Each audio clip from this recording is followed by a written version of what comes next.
Anime fans அனைவருக்கும் வணக்கம். So இன்னைக்கு வந்து பார்த்தீங்கன்னா சோல் லேண்ட் 2 எபிசோட் 3 தான் பார்க்க போகிறோம். போன எபிசோடில் எங்கே முடிச்சிருப்போம், இவங்க அந்த ஒரு அகாடமிக்கு வந்து சேர்ந்துருப்பாங்க.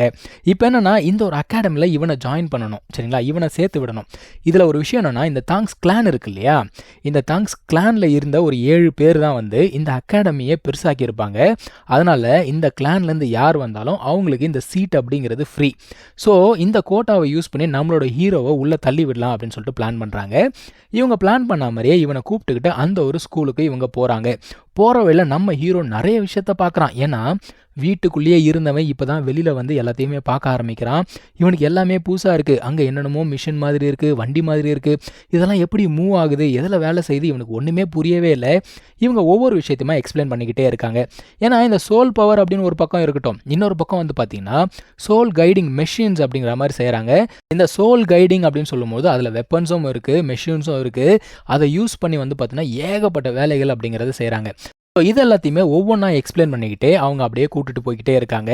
இப்படியே வந்து பார்த்தீங்கன்னா ஸ்கூலுக்கு கொண்டு போயிட்டாங்கப்பா. அந்த இடத்துல நிறைய சிலைகள்லாம் இருக்குது. அந்த சிலைகள்லாம் யார் யாருன்னு சொல்லிட்டு ஒவ்வொன்றா எக்ஸ்பிளைன் பண்ணிகிட்டே இருக்காங்க. அங்கே 3 பேர் நிற்கிற ஒரு சிலை இருக்குது. அதில் வந்து பார்த்தீங்கன்னா நம்ம மாஸ்டரும் ஒருத்தராக இருந்திருப்பார். ஸோ இவங்க 3 பேருமே யாருன்னா த கோல்டன் ட்ரையாங்கிள் அப்படின்னு சொல்லுவாங்க. இவங்க தான் அந்த அகாடமி அப்படிங்கிறதே ஆரம்பித்தாங்க. இதெல்லாமே நம்ம சோல் லேண்ட் 1ல் பார்ப்போம், கவலையப்படாதீங்க. ஸோ இவங்க தான் வந்து ஃபவுண்டர்ஸ். அதுக்கப்புறமா அந்த 7 பேர், சரிங்களா, அவங்க அந்த இடத்துல இருப்பாங்க. அவங்களோட சிலைகள்லாம் இருக்கும். போன பாட்டில் நம்மளோட ஹீரோ இருக்கான் இல்லையா, சோல் லேண்ட் 1ல், அவனுடைய சிலையும் அங்கே இருக்கும். ஏன்னா அவன் தானே இப்போ காடாக இருக்கான். அவனை இவங்கெல்லாம் காடாக தான் பார்க்குறாங்க. ஆனால் இவங்களுக்கு 6000 வருஷம் போச்சு.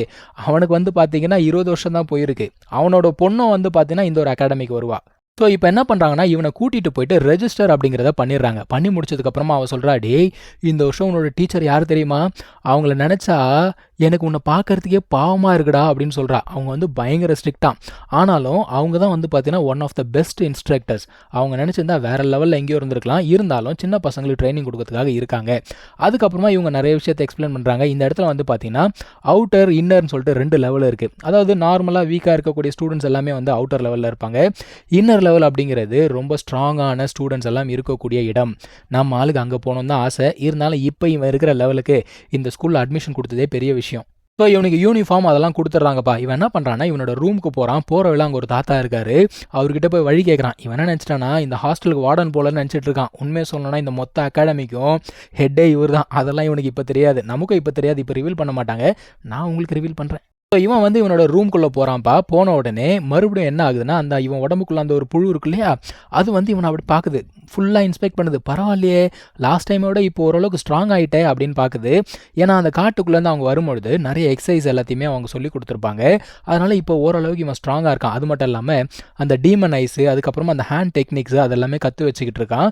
ஸோ இது என்ன சொல்லுதுன்னா, பரவாயில்ல நீ நல்லா ஸ்ட்ராங்காக இருக்க, இப்படியே வந்து கண்டினியூஸாக ப்ராக்டிஸ் பண்ணிக்கிட்டே இரு, நான் வந்து உனக்கு அட்டாக் டெக்னிக்ஸ் நான் சொல்லித்தரேன் அப்படின்னு சொல்லுது. அது மட்டும் இல்லாமல் அது என்ன சொல்லுதுன்னா, நீ கவலையப்படாத, நான் தூங்க தான் போகிறேன், ஆனால் உனக்கு ஏதாவது ஆபத்துனா கண்டிப்பாக நான் ஏஞ்சி வந்து உன்னை காப்பாற்றுவேன், நீ கவலையப்படாத அப்படின்னு சொல்லிட்டு அது மறுபடியும் தூங்க போகுது.